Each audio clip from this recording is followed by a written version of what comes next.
Switching to this week's games, in the SAC, Snider is taking on an Elkhart Central team that's 4-2. They're coming off a loss to Mishawaka, though, who Northside hammered the week prior. So talk a little bit about what we're going to see from Snider this week and how they clean up some of those things that you think they need to clean up to get to that elite level. Well, the thing about Snider is they have a great coaching staff, starting with Coach Tippmann all the way down. And so they are in the film room this week, and they're on the practice field. They're tinkering with things, trying to get certain areas, improve their play. I don't think they have any trouble at all with Elkhart Central based on that Mishawaka game. They got handled by Mishawaka. Northside handled Mishawaka conversely. So, but you know how things, you never know how things will play out. Who thought Heritage was going to scare Leo like that? I've been saying all year Leo wouldn't even be challenged, and they've been challenged twice now, once by Muncie Southside for a part of a game, and then by Heritage. So you just never know. But I think Snider will rely on their run game. They'll rely on their great tight ends in Spitnail and Addison Dellinger. I mean, who has two tight ends like that at the high school level? I mean, that's incredible. So, and then their defense is just fantastic with Blackman and Reese and all those guys. And so Snider will be perfectly fine. But you're right. They basically, I don't want to say they have it, the SAC locked up, because you just never know. But they have Dwenger and Wayne left. Dwenger is really struggling this year, and Wayne isn't in Snider's league. It would be a huge upset if they lost either one of those games. And real quick, what would an SAC championship mean for Kurt Tippmann and this team, who's been fighting to get one since 2005? Obviously, Dwenger had that historic run, and then Lures won last year. What would it mean for these guys to get one? Well, I think it's very important now. Coach Tippmann would downplay this and say, no, that's not true. But I think if you gave him truth serum, it really is an important milestone for him, because he replaced a legend out there in Coach Isaacs. And so people always have been curious, can Coach Tippmann do it? Can he be a good head coach? And he's won a lot of games, but he hasn't won a championship. And so this would really be a feather in his cap. And I think it is very important for him in his young head coaching career to get that type of accomplishment. And Bishop Dwenger, conversely, has a big game this week. They'll be playing on Saturday night, playing a team out of Indianapolis in Chittard. Obviously a very good team year in and year out. Dwenger won at their place last year, but they're going to get really challenged on this coming week's game. Absolutely. In fact, Dwenger's going to be challenged for the next 3 weeks. I wrote the other day that I don't think Dwenger will win another game until the postseason, depending on their draw.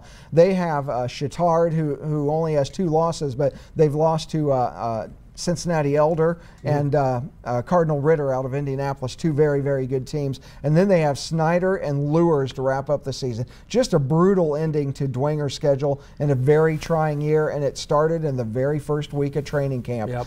But hopefully they can get some things rectified, get a good draw in the tournament, have some postseason success. But it's just a long year for Dwenger fans. And we've seen improvement week by them. But Chittard, as you mentioned, when you take a look at their win-loss record, not tremendously impressive, right. But the teams that they've lost to have been, Midwest type ranked teams. Powerhouses, as you mentioned, they lost to Elder last week. But give credit to Coach Schwarzkopf. He doesn't dodge anybody scheduling-wise. He will play anybody in the state, and he likes to do that. He feels it prepares them for the postseason. So maybe all of these difficult tests will pay dividends once we get into October. Speaking of difficult tests, our highlight zone game of the week will be Homestead at Carroll. NHC supremacy very much on the line. Homestead undefeated in conference. Carroll with just 1 loss. And this is a game against 2 teams that they'll shake hands at the end of the game, but they're not necessarily huge fans of the other team, I guess is the way I'll put it. No, it's developing it with the job that Doug Dinan's done at Carroll. He's kind of making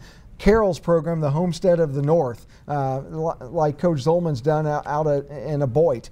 But I really don't think that this will be that close. I think Homestead is so much stronger offensively and defensively. We saw what New Haven was able to do against Carroll. But the NHC is just a muddled mess right now outside of Homestead, because Columbia City scared the bejesus out of New Haven last week. And New Haven has a tough game with Belmont this week. Columbia City and East Noble is going to be a really competitive game. So competitive games up and down the slate in the NHC. But really Homestead is so strong, both offensively, and I think the difference this year is they're so good defensively this year as well. I think that they win this game very, very comfortably. I'll disagree that it won't be close. I think it will be. It's going to be at Carroll. Right. Carroll's got an improved defense. I like the number of starters they had coming back. I like the Tranquil brothers. Yeah, Chris I do Terry's too. doing a good job managing that offense and making the big play when he has to.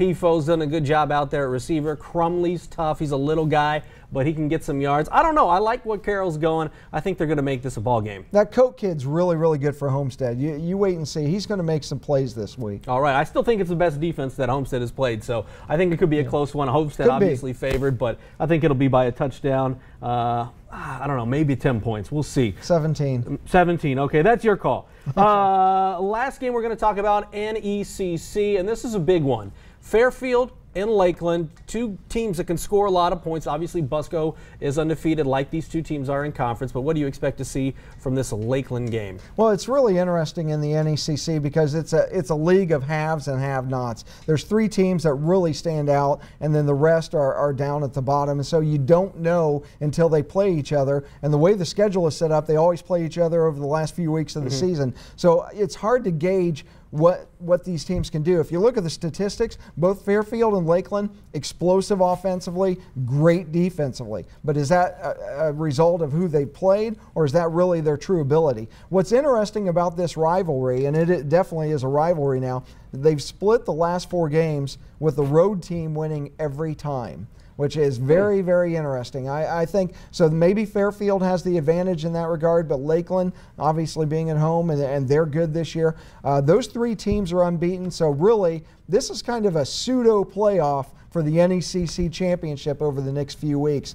And it'll be interesting to see if Fairfield's offense can be as good this week as it has been all year long against more difficult competition. Yeah, I looked into it. They both played the exact same teams, and their opponents' record are 7-29 this season. And Lakeland's putting up 50 a game. Fairfield's putting up 38. So by score comparison, you got to say that Lakeland's got the more explosive offense. But you know, if it does get rainy, it comes down to that defense. And if you can't move the ball in the air, like we've seen Lakeland do, well, that could be tough sledding on Friday night. Yeah, you know, I'm going to go with history and say Fairfield wins a close one, but boy, it's going to be really, really interesting. I like Lakeland. I just think they've got the firepower this year. I think this is a year where they get over the hump and maybe really challenge Churubusco. Yeah, I don't feel good about my Fairfield pick, just for the record. I don't mean to make you feel bad about it, but come on, I like it. If I had a quarter on me right now, we'd be flipping it. So. Okay. So it's going to be that kind of game. Anything else you're looking forward to here in Week 7? No, like I mentioned, the NHC is filled with really, really good games this week. It'll be a fun day for the ACAC to be down at Ball State on that field turf. That'll kind of give advantage to the speedier teams, the bigger teams.